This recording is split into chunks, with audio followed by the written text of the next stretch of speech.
my dad published a kind of literature, a kind of history uh, that was about African Americans, but was mostly created by lay African American historians. It was a kind of counter narrative.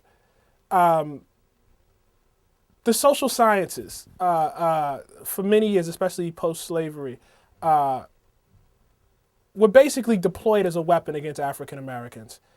And so a lot of African Americans who went into the social sciences were motivated, particularly by this urge to create a counter narrative, something to fight back with. My dad published a lot of that stuff, but mostly by people who were into lay history.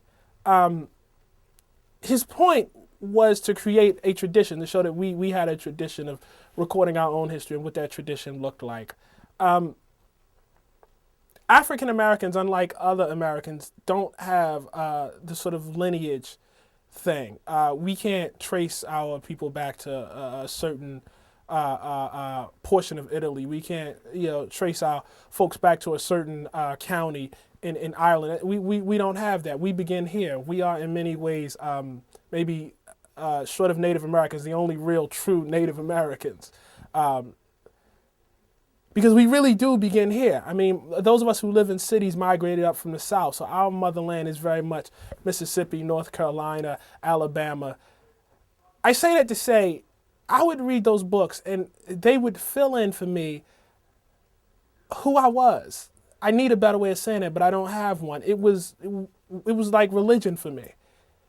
It created a lineage, and then it also created an explanation for why things were the way they were, why we were here. It gave me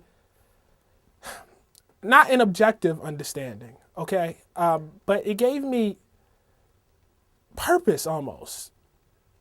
Religion is the best way to explain it. It said, you're here because you're an African American, and you're a black person. And more importantly, you're an African. That's probably the way I would have put it at that point in time. And the great cause, the great war of this era is one over race. It's people who don't look like you trying to enslave you, trying to exploit you. And that's why you're in this situation right now. Now, we could quibble with that explanation, and I later complicated it. But for a 13-year-old kid trying to walk up and down the street in West Baltimore, it was a good thing. It was a good thing. It made it okay for me at that particular point in time. And just going back to the imagination thing, it filled my head, and it made me work with my own imagination to create some sort of narrative of who I was. I don't have a good answer for that because, there probably is, but I'm not a part of it. A good friend of mine, a very good friend of mine, who I had not seen in a while, had lunch with just before my memoir was coming out, and he said, he was quoting another writer. So the writer told him, there are three things for writers in this life. You can have a great career, you can have a great love life, and you can have great friends. You don't get all three, you get to pick two. Okay?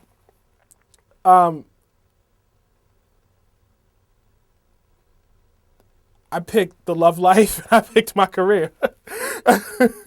And writing is the sort of thing that you can't really get better, as a buddy of mine once said, you can't get better in a crowd. It's a solitary thing. It's you and the paper, it's you and the screen and the keyboard, and that's it. It's not a team game, regrettably. It also absorbs a crazy amount of time. I mean, it really absorbs an insane. So if you have any sort of family like I do, it's very hard to maintain a bigger community. Now, there's a community of folks out in the blogging world, a very multiracial community. But that's because the internet makes it easier to stay in touch. But I think not like in the past, at least not for me. Now, there may be a community out there. I'm cut off from it because I only want to be in so many conversations with other writers about writing. What I want to be is out on the street with other people having conversations about living. I don't want to talk to too many other people who write for a living. I'm trying to create something original and something different. Hopefully, that's my goal. I don't know if I'll get there, but that is my goal.